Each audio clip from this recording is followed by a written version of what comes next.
The grand conclave of the Cygnian Directorate shimmered under the diffused, violet light filtering through the colossal crystalline dome, a structure so vast it captured the light of a dying, distant nebula and redirected it across the polished obsidian floor where the assembled delegates convened.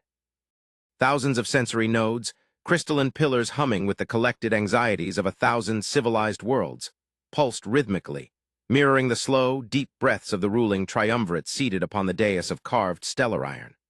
Silence was the prevailing atmosphere, a heavy, suffocating blanket woven from political uncertainty and the echoing reverberations of the recent, unsettling encounter. High Arbiter Cathar, whose cephalic hood obscured the full array of his visual organs but whose mandated vocalizations carried the weight of galactic jurisprudence, leaned slightly forward, the very movement causing ripples of concern among the lesser emissaries clustered near the periphery. The subject occupying the conclave's attention was designated simply Sector Delta Anomaly, or more chillingly, the Terran Incursion. Cathar's voice, modulated to resonate without causing structural fatigue in the ancient chamber, finally broke the protracted quiet. The reports remained fragmented, contradictory, and most disturbingly lacking in predictable structure, Cathar intoned, the words seeming to absorb the light around them. The entity designated humanity, originating from the third planet of the Sol system, a designation previously dismissed as a statistical outlier, a mere biological curiosity existing outside the established pathways of enlightened sentience, has now crossed the threshold. They have entered recognized space, not with a supplicant envoy, not with the expected flurry of defensive maneuvers or the blustering declarations of territorial ambition common to nascent species. They arrived in a vessel of negligible apparent defensive capability, utterly silent, utterly unresponsive to standard hailing protocols, and then they simply waited.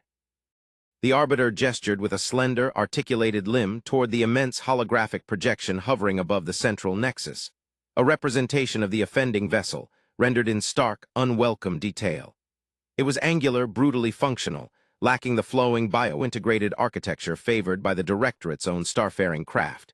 It looked, in the eyes of the assembled, primitive, a stone axe among plasma weavers. Vicelara of the Viridian Collective shifted her complex, multifaceted eyes, the light catching the emerald sheen of her carapace. Her species prided themselves on exhaustive predictive modeling.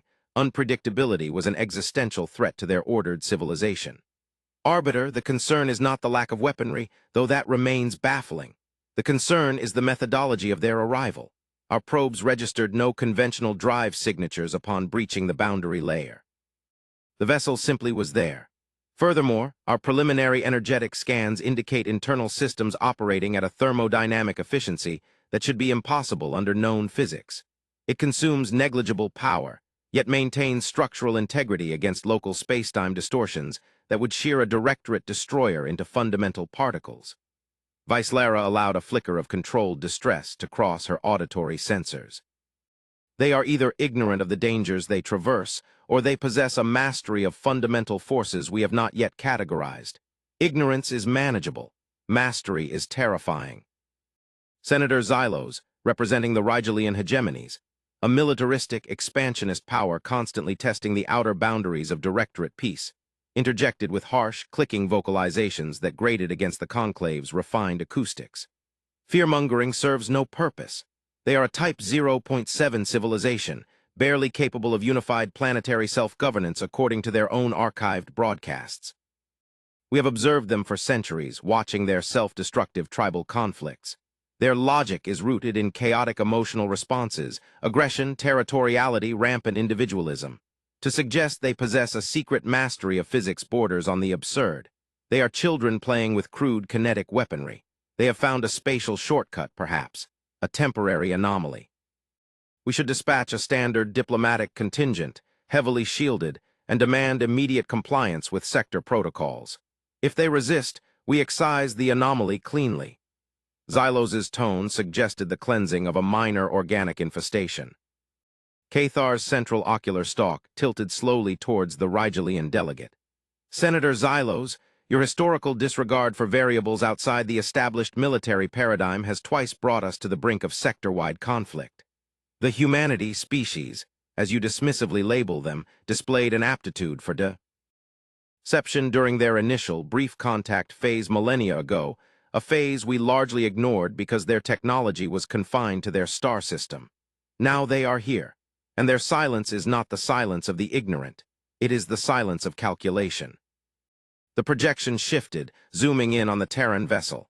It was approximately a kilometer in length, gray, boxy, and utterly devoid of ornamentation. It emitted no detectable heat plume, no gravitic wake, no communication pulses. It just occupied the void. "We sent the Pathfinder drone cluster," Cathar continued, his voice dropping to a near whisper that nonetheless commanded absolute attention. "Standard layered approach. Low-power passive scans escalating to active resonance sweeps, finally concluding with a modulated query sequence in 27 primary galactic languages. The Pathfinder cluster vanished. Not destroyed, Senator Xylos. Vanished. The last telemetry reading showed the cluster within 1,000 kilometers of the Terran hull. Then nothing. No energy discharge, no debris field, no subspace ripple indicating a drive activation. It was excised from causality." A collective intake of breath swept through the conclave, a near-audible sigh of dread. The Directorate did not lose assets to the void. The void bent to their will, or it was neutralized. To be erased implied an order of interaction beyond their current comprehension. "Perhaps," suggested Ambassador Lisha of the Synthetic Consensus, her voice a perfectly calibrated sequence of synthesized tones devoid of inflection. "It is a localized temporal distortion field. The nature of their power source, whatever it may be, might be interacting with localized field dynamics. We must initiate the quarantine barrier immediately. Containment before comprehension." "Containment necessitates acknowledging their capability to circumvent established containment fields," Cathar countered wearily. "And Lisha, if we activate the barrier, we signal panic. The outlying systems, already nervous due to the recent instability near the Veil Nebula, will interpret containment as an aggressive act against a potential new trade partner, or worse, an admission of Directorate weakness." The debate raged for the span of 3 planetary rotations. The Rigelians argued for immediate military deployment, suggesting overwhelming force would suppress any threat, regardless of its nature. The Veridians advocated for a protracted, exhaustive study period, hoping the anomaly would dissipate or drift into unpopulated space. The Synthetic Consensus favored automated, non-lethal energy-damping fields, a method that presupposed the Terran vessel relied on discernible energy states. They argued over probabilities, risk assessments, and the ethical implications of engaging an unknown power, all while the silent, gray box of a ship hung in the void, an insolent question mark challenging the entire structure of galactic understanding. The decision, finally, was forced not by internal consensus, but by an external action. The viewscreen flickered, overriding the holographic display of the Terran ship with a raw sensor feed from the nearest observation post, located near the designated border marker of Sector Theta-9. The image was stark, the distant, glittering tapestry of organized star systems, the heartland of Directorate influence, and then a single, impossibly sharp line cutting across the background radiation. "Report," Cathar commanded, his composure beginning to fray at the edges. The technician assigned to the local monitoring station, a pale, anxious being named Rix, projected his image onto the conclave floor. "Arbiter, the Terran vessel has initiated localized field generation. It is not directed outward. It appears to be restructuring the spacetime around itself. The energy expenditure is minimal, undetectable by standard metrics, yet the result is mathematically significant." "Explain the result, Rix. Use actionable terms," Xylos snapped. "Senator, the ship is no longer merely present. It is now integrated. Its immediate local gravity well has stabilized to an unnatural degree. It is exerting a subtle yet persistent, repulsive force on the local cluster boundary we established. It is pushing the frontier back. It is claiming territory, Arbiter, without issuing a declaration of war or an assertion of sovereignty. It is simply redefining the boundary by its mere presence." Cathar leaned back, his articulation muscles visibly stiffening. The arrogance of the humans was not aggressive posturing. It was an unwavering, quiet assumption of parity. They had not sent an envoy, they had installed a sovereign marker. "We require direct communication," Cathar decreed, the finality in his tone silencing all further debate. "If they will not respond to our language, we will send a delegation to interface directly, not a military contingent, a diplomatic one, but they must be prepared for immediate defensive withdrawal." Owal, Vicelara, Ambassador Lisha, Senator Xylos, you will accompany the delegation. You will present the Directorate's official request for dialogue. No threats, no assumptions, simply the request for understanding. Xylos protested immediately. To send the Triumvirate's primary envoys into the proximity of an unknown, potentially destructive entity. This is folly. We should send automated survey units, or perhaps a heavily shielded boarding party disguised as explorers. And repeat the error of the Pathfinder drones? Cathar retorted, his voice hardening. They erased our probes without a discernible expenditure of force. They are not responding to our technological hierarchy. They are responding, perhaps, to our intent. If we send aggression, they will respond with whatever logic dictates the cessation of aggression. If we send cautious diplomacy, perhaps they will respond with cautious diplomacy. The decision stood. A small, specialized exploratory vessel, the Integrity Seeker, was hastily outfitted. It carried minimal offensive capability, shielding against conventional energy bursts, nothing more, and was crewed by the 3 primary delegates, accompanied by an array of highly specialized linguistic and xenocultural analysts, all deeply unnerved by the mission parameters. The journey to the boundary was agonizingly slow, measured in the Directorate's precise, disciplined units of relativistic travel, yet every sensor report confirmed the Terran vessel remained utterly static, utterly silent, a perfect gray monolith against the swirling backdrop of the galaxy. As the Integrity Seeker cautiously approached the 1,000-kilometer buffer zone previously occupied by the vanished drones, a new phenomenon began to register. The ship's specialized chronometers, designed to measure the subtle fluctuations in local spacetime caused by even dark matter accretion, began to indicate an increasing degree of temporal uniformity within the Terran vessel's immediate vicinity. Time, relative to the rest of the observable universe, was beginning to flow with unnatural smoothness near the object. "The readings are stable," whispered Alara, the Viridian cultural analyst, her voice tight with suppressed apprehension. "The local temporal signature is almost perfectly flat. No entropy, no decay registered within that sphere. Arbiter Cathar was correct. They are operating outside our current comprehension of natural law." Vicelara, physically monitoring the external sensor arrays, observed the gray hull growing larger in the primary viewport. There were no docking lights, no visible hatches, no obvious entry points. The surface was seamless. "How do we initiate contact, Arbiter? They possess the technology to negate our presence entirely, yet they permit ours to approach." Cathar, positioned centrally on the Integrity Seeker bridge, observed the scene with an unnerving calm that had settled over him since the conclave vote.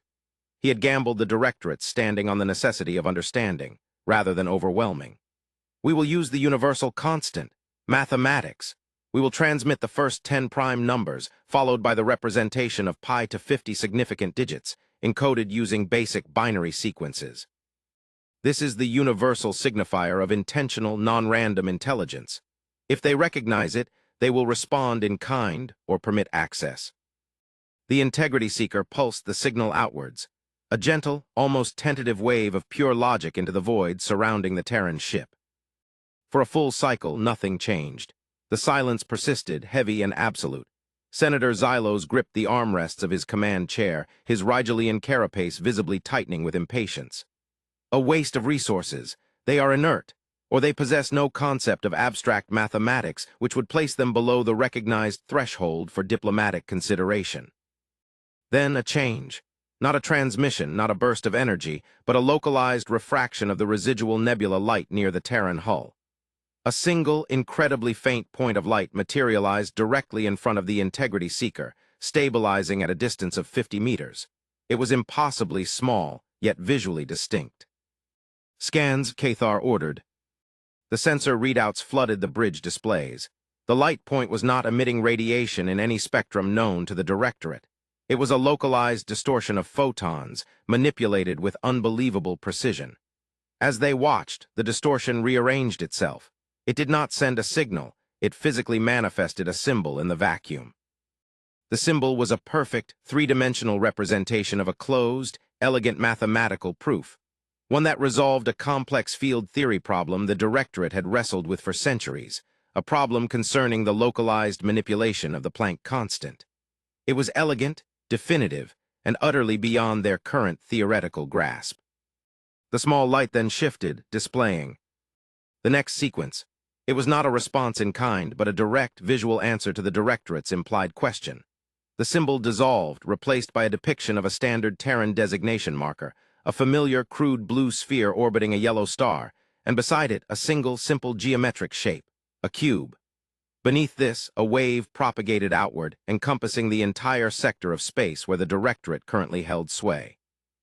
"They acknowledge our signal," Vaislara breathed, her composure momentarily shattered. "And they have presented a solution to the unified field equations that we had not even fully conceptualized. And then, they defined the entire area of Directorate influence with a single, stable geometric boundary." "What does the cube mean?" Xylos demanded, his military instincts demanding immediate threat assessment. "Is it a declaration of possession, a siege marker?" Ambassador Lisha, the synthetic, provided the calmest analysis. "The cube is defined by 6 equal faces, Senator. It represents structure, stability, and definable parameters. It is not aggressive. It is descriptive. It suggests, we recognize your established structure, but we define our immediate area of interaction by these precise limits." Cathar looked out at the silent, menacing perfection of the human vessel. They had not responded with data. They had responded with mastery.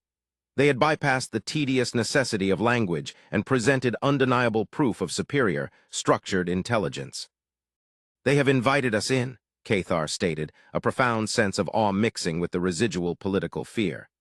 "The void around the ship is not empty. It is a controlled volume. Ambassador Lisha, prepare a minimally shielded shuttle. We are going aboard." The consensus was immediate, though reluctant. To refuse this invitation would be to admit intellectual surrender. The Directorate had built its existence on the premise that its mastery of physics and logistics was paramount. To retreat now, after witnessing such undeniable conceptual superiority, was unthinkable. The shuttle detached from the integrity seeker, gliding towards the Terran vessel. As it approached the boundary of the localized stability field, the shuttle's hull sensors registered a subtle, almost imperceptible softening of the surrounding vacuum. The transition was not jarring. There was no sudden acceleration or pressure change. It was as if the space itself had become momentarily compliant. Then they were within the sphere of influence. The shuttle docked, not via magnetic clamps or physical locking mechanisms, but by a simple, gentle adhesion to a section of the hull that had, moments before, been indistinguishable from the rest. A smooth, metallic surface slid away, revealing an aperture flooded with a warm, steady white light, a spectrum entirely foreign to the Directorate's preference for ambient violet or cool blue. Cathar, Vaislara, Xylos, Lisha, and the chief xenolinguist stepped onto the ramp. They wore standard, lightly armored diplomatic environment suits, designed to withstand moderate atmospheric variations and minor radiation bursts, a precaution that now felt utterly ludicrous. The interior was vast, echoing the external simplicity. The walls were smooth, non-reflective gray metal, segmented by clean, orthogonal lines. There were no flickering displays, no complex holographic projections, no visible conduits or life support mechanisms. The atmosphere was breathable by Directorate standards, nitrogen-oxygen blend, slightly cooler than optimal but perfectly sustainable. There was a faint, clean smell like sterilized minerals. And then they saw the human. It was a single individual, standing perhaps 20 meters into the chamber, utterly alone. It was tall, slenderly built, draped in simple, dark gray, seamless fabric that moved like liquid metal. Its skin was pale, its hair dark and closely cropped. Most striking were its eyes, wide, brown, and possessing a depth of stillness that seemed to absorb the ambient light. It offered no gesture of greeting, no salute, no sign of alarm or welcome. It simply stood, observing the arrival of the Directorate's highest diplomatic echelon. "We are the delegation from the Signian Directorate," Cathar projected, his voice utilizing the suit's universal translator, calibrated to the human's assumed frequency range, though he doubted the transmission was even necessary. "We seek dialogue regarding your presence in Sector Theta 9. The human did not speak immediately. It observed them, its gaze lingering perhaps a fraction too long on Xylos's defensive posture, then settling on Cathar's complex hooded form. When it did speak, the translator rendered the sound into a calm, level tenor that carried no discernible inflection of aggression, fear, or pleasure. It was pure informational exchange. "Your arrival was anticipated. Welcome to the Odyssey." Cathar felt a profound disconnect. Anticipated, they had on. Lie decided upon this action 2 rotations ago. You have systems capable of monitoring our internal conclave deliberations. The human tilted its head, a slight, almost human gesture of mild confusion. No, that level of intrusion is unnecessary and inefficient. Your political structures, your typical response vectors to an unknown variable of this magnitude, were calculated with sufficient precision. We observed the known parameters of your species' history, and extrapolation dictated a period of intense debate, followed by a cautious, high-level investigative approach. Once the initial data, the vanishing of your probes, was processed. Xylos sputtered, the sound distorted through his suit's environmental seal. You calculate our internal politics. This is a violation of sovereignty. The human turned its gaze upon Xylos, and the senator instinctively recoiled, though the human made no move. Sovereignty, Senator, is a concept applied to define territorial limits. We are currently outside any recognized boundary that could meaningfully contain this vessel. Furthermore, if you define violation as interference with your internal processes, I must respectfully note that your initial reaction to our existence was defined by the impulse to destroy us. We merely calculated the most probable path to peaceful, or at least non-lethal, engagement based on the data you willingly broadcast into the galaxy for millennia. Vicelara stepped forward, seeking the philosophical core. We define ourselves by the cultivation of order and the avoidance of unnecessary conflict. Your vessel's very existence here defies the established order. Why this disruption? What is the purpose of this intrusion? The purpose, the human replied, finally taking a single step forward, its movement disturbingly fluid, is necessity, and to establish a baseline for mutual non-aggression. Non-aggression is contingent upon compliance with established protocols, Xylos argued. Protocols are frameworks designed by a singular species to govern its immediate environment, the human countered smoothly. They do not extend to encompass entities operating outside those frameworks. Your protocols presuppose a known threat profile. We are not a known threat profile, Senator. We are an unknown variable that has proven capable of solving problems your leading thinkers have declared unsolvable. Therefore, the old rules are invalid.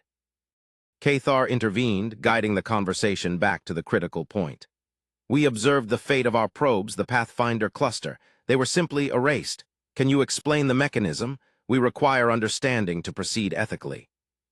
The human gestured towards a seemingly blank section of the wall.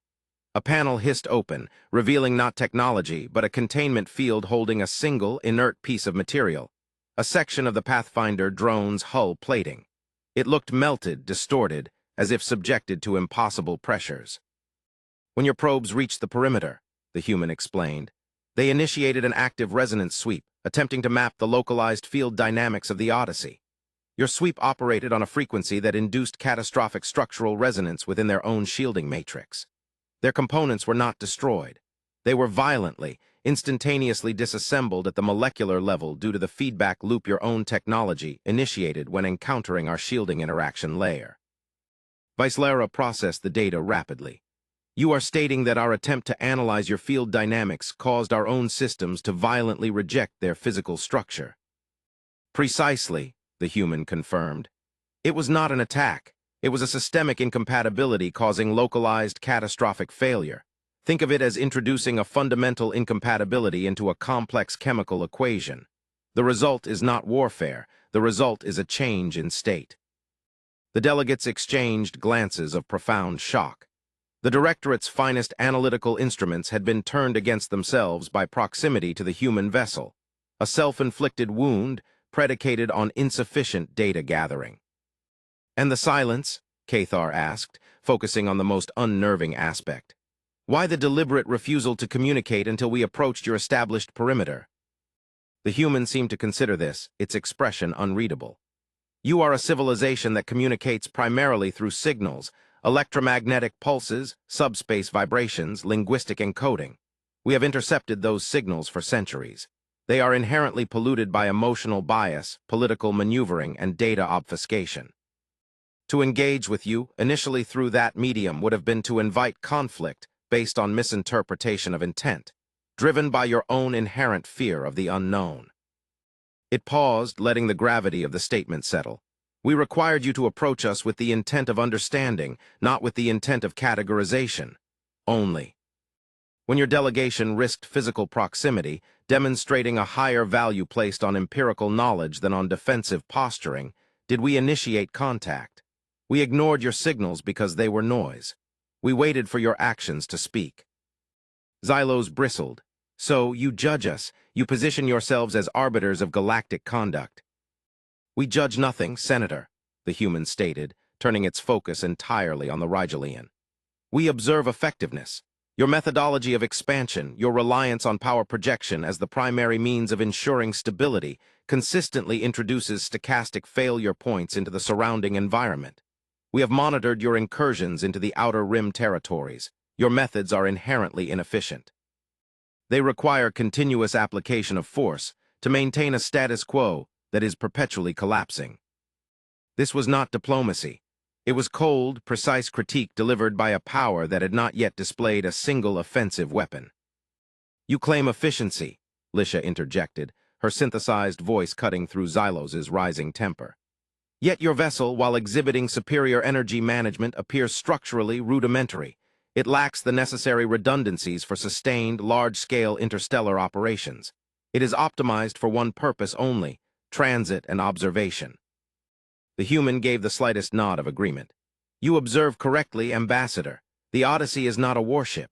It is a long-range observational platform designed for precise movement through high-stress environments, utilizing physics principles derived from entirely different cosmological constants than those you typically exploit. Its construction is simple because complex systems require complex maintenance. Complexity breeds points of failure. Cathar felt a wave of intellectual vertigo.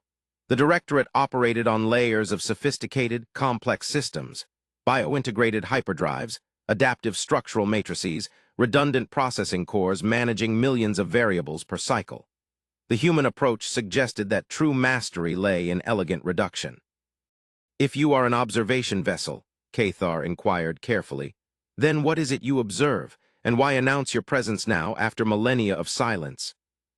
The human walked towards the center of the chamber, stopping directly beneath the location where the Directorate's holographic projections would normally hover. The gray material of the floor shimmered, and an image materialized, not a projection, but a focused beam of light that painted a complex, three-dimensional map across the air. This was the large-scale reveal. The map was staggering. It depicted the known spiral arm of the galaxy, not as the Directorate understood it, but overlaid with shifting, ancient energy signatures. It showed structures, megastructures, colossal arcs of energy transfer that dwarfed even the largest Directorate constructions, that were demonstrably not present in Directorate sensor archives. Furthermore, the map highlighted regions of deep space, vast tracts the Directorate considered barren, as regions saturated with specific, repeating temporal echoes. For centuries, the human began, its voice now resonant with the weight of deep history, we observed your galactic expansion. We observed your development of sublight travel, your mastery of directed energy, your development of rudimentary FTL.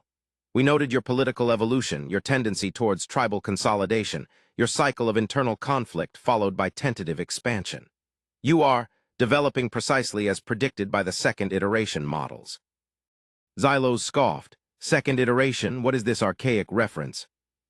The second iteration, the human explained patiently, is the classification assigned to species demonstrating consistent technological advancement correlated with self-destructive internal conflict.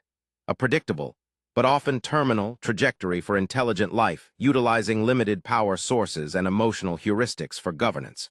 We are not the first to achieve this stage. You are merely the most recent to approach the edge of the known neighborhood.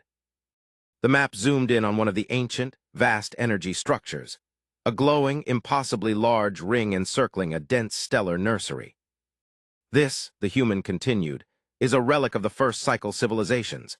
They achieved unified control over stellar dynamics, built empires spanning tens of thousands of light years, and then they ceased. Their signal vanished 3 million of your standardized cycles ago. They did not collapse through war or plague or resource depletion. They simply stopped transmitting, leaving behind these monuments to their mastery. Vicelera's carapace vibrated slightly. A mystery of the deep past. We have always known there were predecessors. What relevance does this hold to our present contact? Relevance lies in the pattern, the human stated, pointing to a faint, repeating signal tracing AC. Ross the edge of the map, originating from the void beyond the galactic core. The Directorate believes itself to be ascending towards true galactic dominance. You are achieving Type II civilization status, mastering localized energy harvesting. You are approaching the point where the predictable patterns of the second cycle become acutely dangerous. And what danger is that? Cathar pressed, feeling the cold prickle of existential dread that only truly vast, impersonal threats could inspire. The danger of being noticed by the architects of the first cycle's successors, the human replied simply. The structures you see are not tombs, Arbiter. They are automated environmental regulators, designed to manage nascent, volatile technological expansion within their sphere of influence. They are designed to enforce silence until the burgeoning species achieves a necessary, stable political and ethical maturity. The atmosphere in the chamber became impossibly dense. The Rigelian senator seemed frozen, his aggressive stance forgotten. You mean to tell us, Cathar managed, that galactic space is not empty but actively managed, that our expansion is being monitored for signs of maturity? Monitored, yes, managed only when necessary to prevent unnecessary entropy, the human corrected. The first cycle civilizations established the Great Stasis Protocols. They observed the second cycle, those who reach advanced technology but fail to overcome internal, destructive tribalism, and enforced a localized temporal dampening field until true unity is achieved. They do not destroy, they pause. And you, Lisha stated, the synthesized tone gaining a strange, almost fearful gravity. You are here to prevent the stasis from being applied to our entire civilization.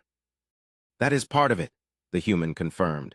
Humanity achieved the same necessary ethical threshold, the ability to prioritize empirical truth and collective survival over emotional aggression, at a specific, critical juncture.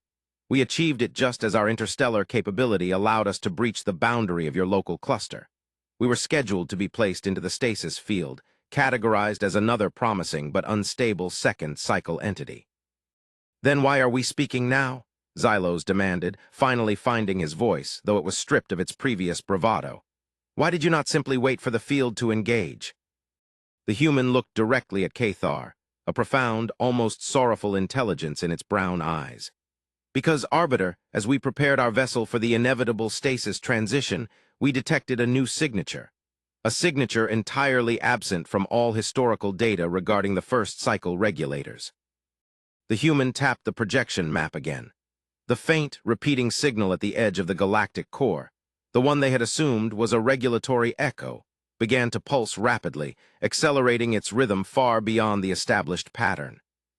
This signal, the human explained, the solemnity in its voice absolute, is a distress beacon. It is ancient, millions of years old, originating from the regulatory core itself. It is not a test signal for species assessment. It is a final, catastrophic failure warning. The image shifted one final time, revealing what the Odyssey had found hidden in the quiet void before approaching Directorate space. It was not a star, nor a nebula, nor a known astronomical object. It was an impossibly large, dark shape, blotting out distant light sources, a structure so vast that even the scale of the first cycle monument seemed insignificant in comparison. It was inert, cold, and entirely artificial. "What is that?" Cathar whispered, the projection illuminating the terror now etched on the faces of the Directorate's finest minds. That, the human stated, its voice dropping to a tone of intense, focused calm, is the true architecture of the stasis mechanism, and it is failing. The regulatory matrix that has governed this galactic sector for epochs is collapsing.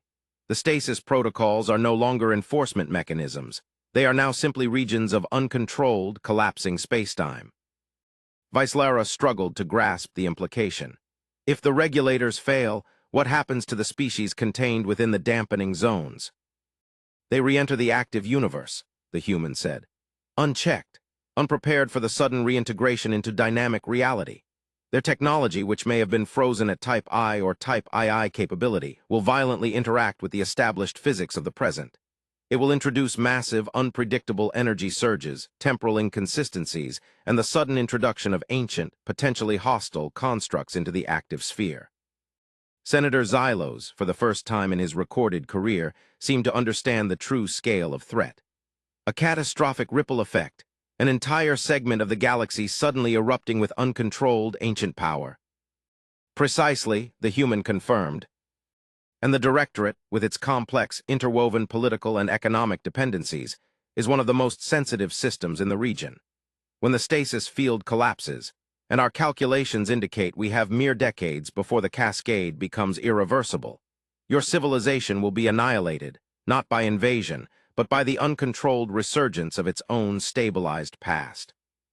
The silence returned, but this time it was laced with sheer terror. They had feared a new rival, an aggressive empire seeking conquest. Instead, they faced an extinction-level event triggered by the collapse of an ancient, impersonal cosmic security system. "And humanity?" Cathar asked, his voice barely a rasp. "Why did you breach our space now? Why risk exposure?" The human looked around the chamber, his gaze sweeping over the diverse forms of the Directorate delegates, the crystalline structures, the relics of their long, proud history. "Because we were facing the same inevitable consequence," the human said. "We were observing the collapse signal, preparing for the shockwave, when we realized we were not alone in our observation. We detected other localized systems, far older than the Directorate, that had also achieved the ethical threshold and were preparing for impact. They were hiding, calculating the safest harbor in the chaos." The human turned back to Cathar. "We are not here to conquer, Arbiter. We are not here to judge. We are here because we recognized a kindred spirit in your Directorate, a species that, despite its internal fractures, retained the core capacity for logical, unified action when faced with overwhelming complexity." He extended a hand, a simple, five-fingered appendage of pale skin. It was the first true gesture of connection they had witnessed. "You have the industrial base, the infrastructure, and the political reach to begin fortifying the core systems against the coming temporal shockwave. We have the analytical framework, the ability to predict the precise propagation vectors of the stasis collapse, and the technology to create localized, stable fields for short durations. The very technology that neutralized your probes, now repurposed for stabilization." "You offer an alliance," Vicelara concluded, the realization dawning with breathtaking speed. "Not as conqueror and subject, but as specialists pooling unique knowledge to prevent the death of the known galaxy." "We offer a partnership based on quantifiable necessity," the human affirmed. "Your people move too slowly to implement the solutions required in the time remaining. Our arrival was not an invasion. It was a lifeline cast to a system we judged worthy of survival. We ignored the noise of your politics because we needed the strength of your structure." Cathar looked at the silent, terrifying image of the collapsing regulatory machine on the map, then at the single, calm human standing before him, offering a solution that required the Directorate to admit its profound limitations. The arrogance he had initially perceived was not hubris, but the quiet confidence of a species that had already navigated the abyss and emerged with the critical knowledge required for survival. "Senator Xylos," Cathar said, his voice regaining its authority, ringing now with a purpose far grander than mere political maneuvering. "Recall the Rigelian fleet from the border zones. Divert all available shipyard resources to material synthesis, prioritizing field dampener construction based on the Odyssey's structural schematics. Ambassador Lisha, begin immediate bidirectional data sharing with the human contact point. Vicelara, coordinate planetary evacuation simulations for the inner systems." Xylos nodded once, his face a mask of severe concentration, his military mind finally focused on a target worthy of his full capabilities. "The Directorate commits its resources to this shared survival on the terms presented." Cathar extended his own articulated limb towards the human. "We accept your offer of partnership, representative of humanity. We have been ignorant of the true dangers beyond our comprehension. Teach us." The human took his hand. The grip was firm, devoid of excessive pressure, yet radiating an unexpected solid reliability. "We will begin immediately," the human confirmed. "The first simulation models will require you to suspend all non-essential power grids for a localized 10-cycle integration period. It will appear as if your central systems are failing." "We will prepare the power cores," Cathar responded. The violet light of the conclave seemed distant now, irrelevant. They were no longer debating galactic policy. They were fighting for the continued existence of organized reality, allied with the silent strangers who understood the physics of oblivion. The path forward was steep, predicated on absolute trust in the logic of the quiet human who had bled their ships to death only to save their civilization from a far greater, unseen celestial. Graveyard, The true war they now understood was not against each other, but against the entropy the cosmos had so carefully regulated, until now.